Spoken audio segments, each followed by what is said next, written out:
მე მწვით ისევ მივდივარ სადღაც. აღარ იცდიან წლები რატომ. როცა წავსდგები სამშაბათს კართან, აღარც ვეცდები უკან წამოსვლას. სამშაბათს კართან დამხვდება ღმერთი და გადამიშლის თვალწინ ჩემს წარსულს.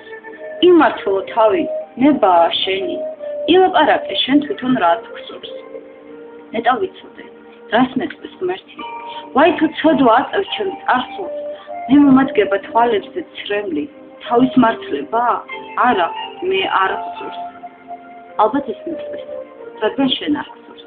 გაგასამართლებ ჩემებურ წესით. შემოვხედავ, დაიტყვის, აფსუს, რატომ დაღვარი ამდენი ცრემლი? მაგრამ არ ვიცი, რას იტყვის მერე.